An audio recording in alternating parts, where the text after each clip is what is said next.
Iran from the Israeli perspective. It renewed tensions between the Obama administration and Israel this week. Earlier, I spoke with the Prime Minister of Israel, Benjamin Netanyahu, about where things stand and whether he is trying to influence the outcome of our presidential campaign. Prime Minister, welcome back to Meet the Press. Thank you. Good to be with you, David. I want to talk specifically, before we get to the questions of what's happening more broadly in the Middle East and the turmoil there this week, about the threat from Iran. You spoke about that this week and this question of whether Israel has to take matters into its own hands, and you launched pretty pointed criticism at the United States. I want to play a portion of what you said. The world tells Israel, wait, there's still time. And I say, wait for what? Wait until when? Those in the international community who refuse to put red lines before Iran don't have a moral right to place a red light before Israel. Prime Minister, I want to understand very clearly what your views are. Is it your view that the Obama administration is either unwilling or unable to stop Iran from becoming a nuclear power? Now, first of all, President Obama and the U.S. administration have repeatedly said that Israel has the right to act by itself against any threat to defend itself. And I think that that remains our position. And for me, the issue is, as the Prime Minister of a country that is threatened with annihilation by a regime that is racing, a brutal regime in Tehran that is racing to develop nuclear bombs for that end, obviously we cannot delegate the job of stopping Iran, if all else fails, to someone else. That was the main point that I was saying there, was directed at the general international community. A lot of leaders call me, tell me don't do it, it's not necessary. You know, the danger of acting is much greater than not acting, and I always say the danger of not acting in time is much greater. Because Iran with nuclear weapons would mean that the kind of fanaticism that you see storming your embassies would have a nuclear weapon. Don't let these fanatics have nuclear weapons. But Prime Minister, let's be clear. You were upset with this administration. The Secretary of State Hillary Clinton had said in an interview that there were no deadlines by this administration in terms of what Iran should or shouldn't do by a date certain. That's what led to those remarks. And so my question still stands. Is it your view that this administration is either unwilling or unable to stop Iran from developing a nuclear weapon? No. President Obama has said that he is determined to prevent Iran from getting nuclear weapons. I appreciate that and I respect that. I think implicit in that is that if you're determined to prevent Iran from getting nuclear weapons, it means you'll act before they get nuclear weapons.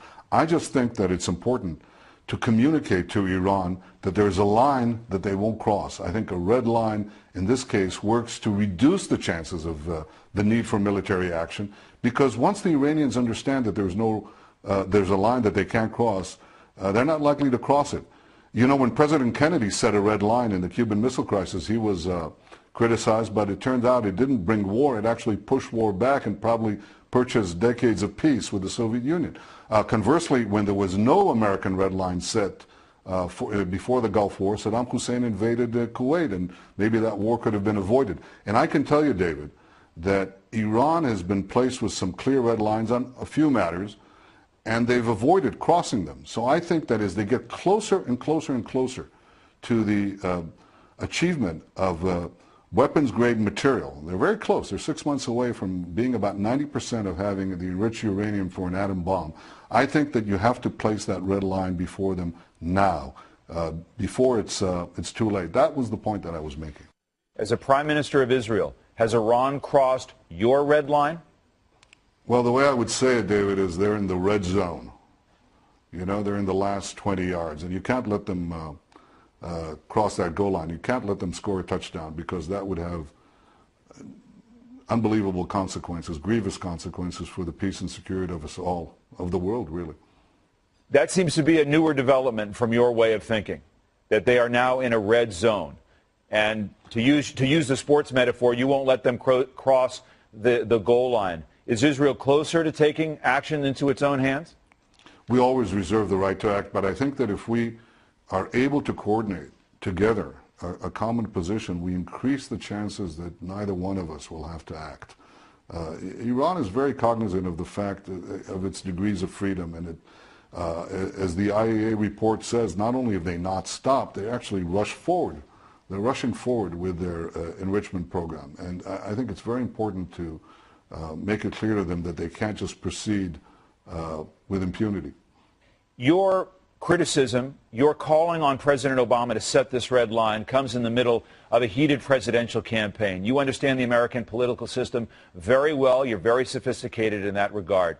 In your view, would Governor Mitt Romney, as President Romney, make Israel safer? Would he take a harder line against Iran than President Obama, in your judgment? God, I'm not going to be drawn into the American election. And what's guiding my statements is not the American political calendar, but the Iranian nuclear calendar.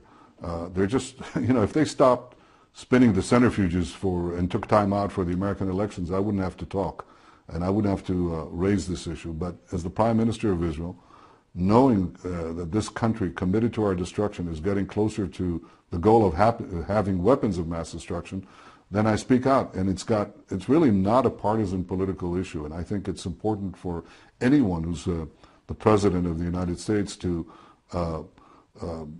be in that position of preventing Iran from having this nuclear weapons and nuclear weapons capability. And I'm talking to the President. I just talked to him the other day. We're in close consultations and trying to prevent it. It's really not a partisan issue. It's a policy issue, not a political issue.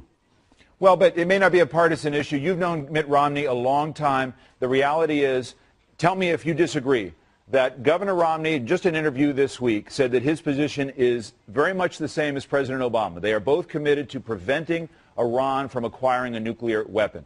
Not just as an impartial observer, as the Prime Minister of Israel. Do you agree with that, that both the President and his challenger have the same view with regard to preventing Iran from going nuclear? I have no doubt that they're equally committed to preventing that. It's a vital American interest. It's an existential interest on my case. So this isn't the issue. We're united on this across the board.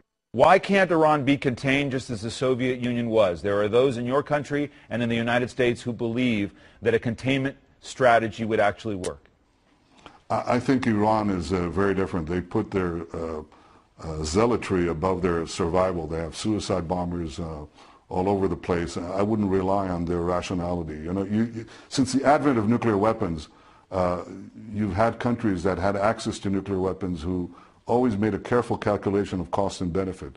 But Iran is guided by a leadership with an unbelievable fanaticism. It's the same fanaticism that you see storming your embassies today. You want these fanatics to have nuclear weapons?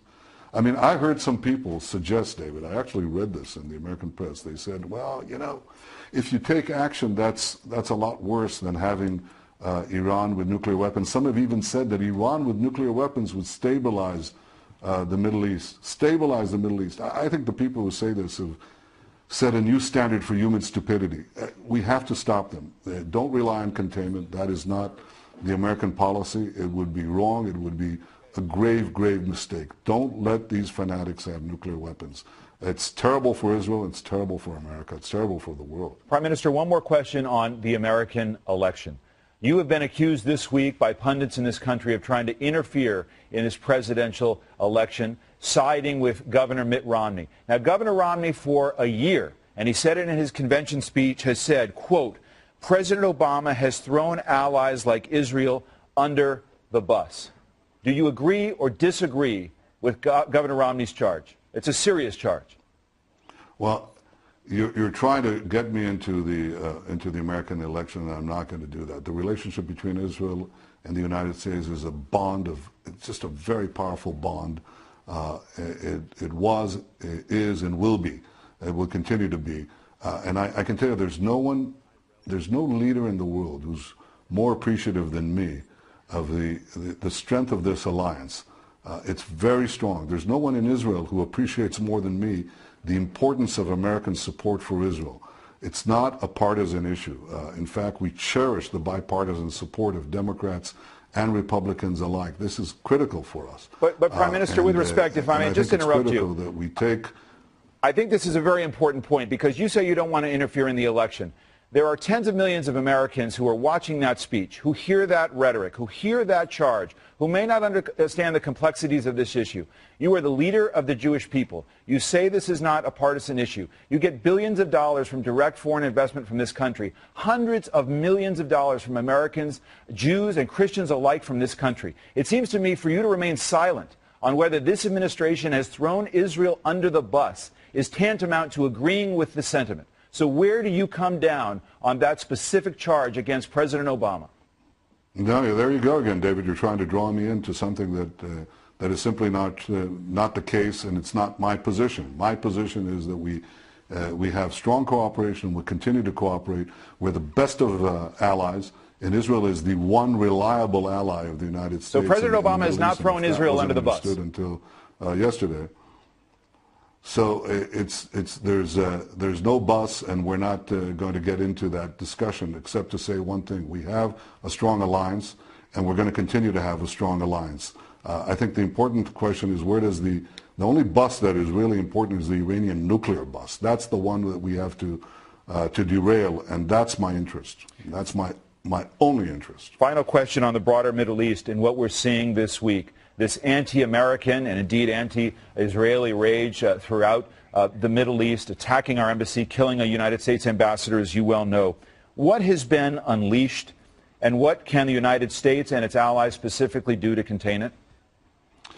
Well, look, I think people focus on the spark of reprehensible and irresponsible film is a spark, but it doesn't explain anything. I mean, it doesn't explain 9/11. It doesn't explain the decades of animosity and the grievances that go back centuries.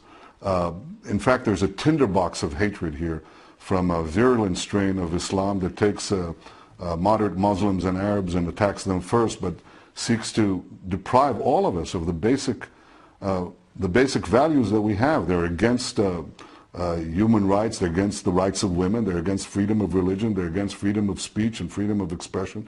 They're against all the things that we value. They're against tolerance, they're against pluralism, and they're against freedom. And they view not your policies, but you, the very existence of the United States and its values, and by extension Israel, they view that as an intolerable crime. And we have to understand that. We have to deal with it, and we have to be in close support, because in this vast expanse of land, you can understand why they're so antagonistic to us. Because for them, we are you and you are us. And at least on this point, they're right. Finally, Prime Minister, did you feel snubbed not getting a face-to-face meeting with President Obama in New York during the upcoming UN meetings? Would you like to have that face-to-face encounter? Would it be helpful to your relationship at this point? You know, I'm always pleased and happy to have a conversation with President Obama. I think he's met me more than any other leader in the world, and I appreciate that. We've had our discussions. Our schedules on this visit didn't work out. I come to New York, he leaves New York. But we continue in close consultations. We have urgent business, Israel and America, to prevent Iran from getting nuclear weapons. I think it's important to delineate a red line for Iran, so we're not faced with the conundrum of what to do if we don't place a red line and they just proceed to the bomb. Prime Minister, thank you very much for your time. Thank you to all of you. Prime Minister, welcome back to Meet the Press. Thank you. Good to be with you, David. I want to talk specifically, before we get to the questions of what's happening more broadly in the Middle East and the turmoil there this week, about the threat from Iran. You spoke about that this week and this question of whether Israel has to take matters into its own hands, and you launched pretty pointed criticism. Community who refuse to put red lines before Iran don't have a moral right to place a red light before Israel. Prime Minister, I want to understand very clearly what your views are. Is it your view that the Obama administration is either unwilling or unable to stop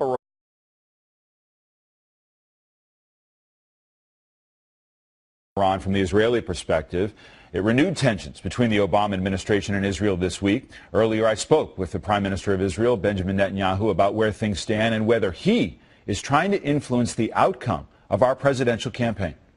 at the United States. I want to play a portion of what you said.